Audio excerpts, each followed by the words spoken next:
All human beings are constantly setting up the game subconsciously. So you're setting up the game of relationships, you're setting up the game of finances, you're setting up the game of your body, and so you're kind of following predictable pathways. But you're also struggling with some of these things. If I'm somebody who's struggled with money, and I know that saving money is really good for me, why would I spend my last $100 at the mall? Like, why would I do that? Until you start to consider, well, maybe what I'm doing is I'm setting up the struggle. Maybe that's the game for me subconsciously.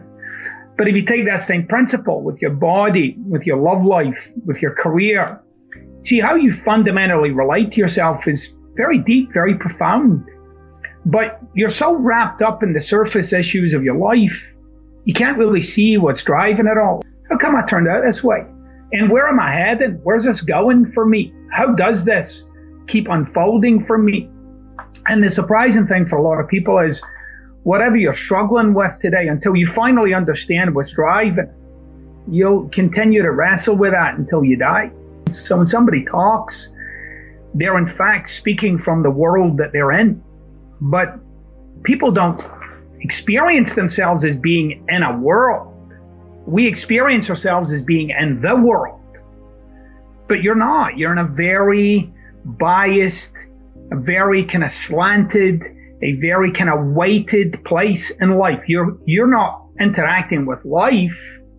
You're interacting with you, interacting with life. A human being starts to really get empowered with themselves when they start to make sense to themselves. Like your own actions, your own thoughts, your own emotional states. When all that starts to kind of logically click for you, to me, those are the beginnings of true awareness. Your perspective is in everything you hear, everything you see, everything you say, everything you experience, every feeling, every emotion, all of it. That's your perspective. And it's hard to see it because you're in it. So you can't really witness it. So when I started to do work on myself, it was my relationship with my parents. And it was the first time in my life that I'd ever really confronted that was just a point of view. Like my entire past is only a perspective. It's not the actuality of my past. It's the past of the eyes and the ears of the person who was in it. But there was a lot of people in that past with their own eyes and ears, with a whole different takeaway from it than I had. See, once you discover something, right, and it's like a true discovery, it's a gestalt moment. It's like the black cat, because you can see the tentacles, and you can see how it's spread throughout your life, and you can see when you're being given by this thing, why you would take the pathway you would take. Suddenly I made sense. And when I can see the pathway, I don't even have to avoid the pathway. There's just no way I'm going down there because I see the carnage. I get what this has done in my life. Now, we're all wired as human beings to create our own reality. The only problem is we have no sense of creating it. There's no experience of like, yeah, I'm putting this world together for myself so that I can survive in life. Your brain is putting the building blocks together. It's like, yeah, people are this way. Yeah, I'm this way. Yeah, the world is this way. And so I'm just building evidence for it. But then suddenly as a human being, there's like this growing sense of like, there's way more to me that I had forgotten.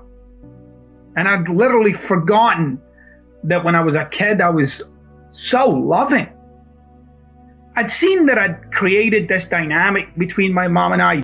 I wasn't free. When I was around her, I had to be a certain way. And the way that I was disconnected. Right? Like, you're there, I'm here. And what was in between us was all of that narrative that I'd built up over the years. Right? This is my victory, right? Not like I've turned out from what she did and what she gave me. I've actually just turned out, as a reaction to all the mistakes that she made. And so as a man, when I started to do this work, I realized that I'd spent most of my childhood in judgment of her. So I had this realization that I'd really just blamed her. And so it hit me like a ton of bricks. And I went through all the spaces: blame, guilt, fault. So I called her up and she said, hello. And I just said, I'm sorry. That was the first thing I said. I said, I'm sorry. And she's like, for what? And I said, I just never knew what it was like for you to raise a family almost on your own. And I just blamed you. And I've been judging you, and I just want you to know I'm just really sorry for making you wrong for all that you did and didn't do. And there was a silence, and I said, I love you. And she said, I love you too, baby. And I had in that moment, like it was like, oh my gosh.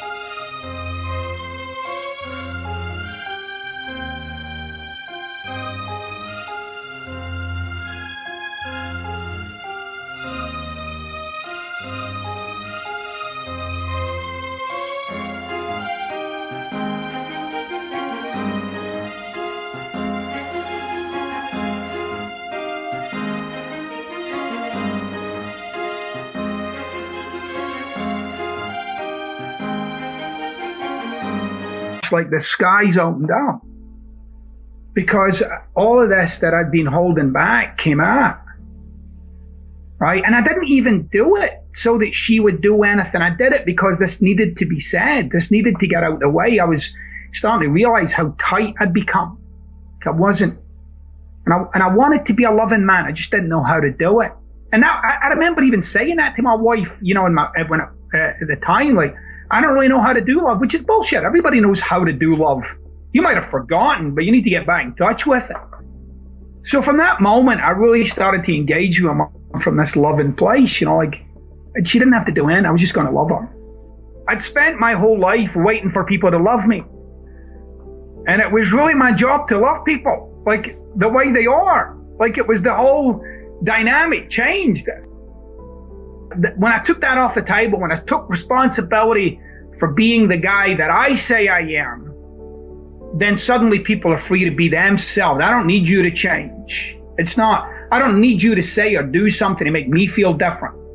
I just need you to be whatever you say you are. And then in that space, I get to explore all the paradigms of who I am. I had to question myself with what would it have been like for me to share my life with somebody who wanted me to be different all the time. It would have been exhausting. If I want to be a loving man, I'm just going to have to go for it. And part of being a loving human being is what's also on the table is something called disappointment. So love's like that. When you walk into love, or rather when you express love for a human being, you have to realize part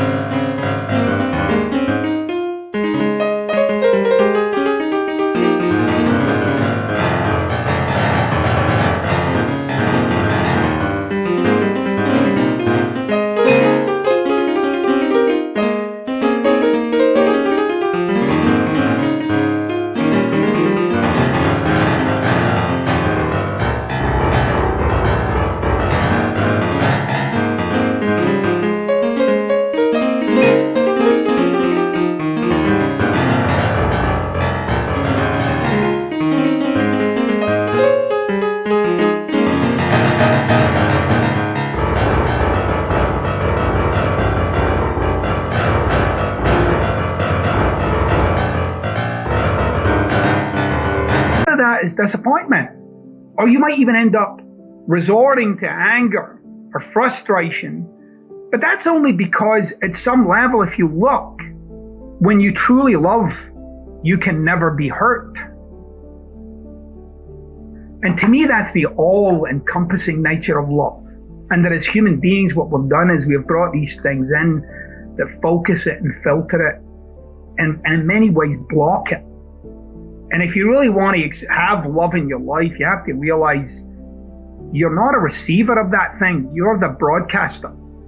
It's coming out of you. And you get to say, you get to be expressive of your love with another or not. But if you're not being expressive of your love for another, stop leaning on the notion that it's them and really accept that this is me. The notion of loving another is your agreement with yourself. It's not your agreement with them. In fact, when you're buying into the notion of loving another, you got to really relate to it like this is what I'm up to as a human being.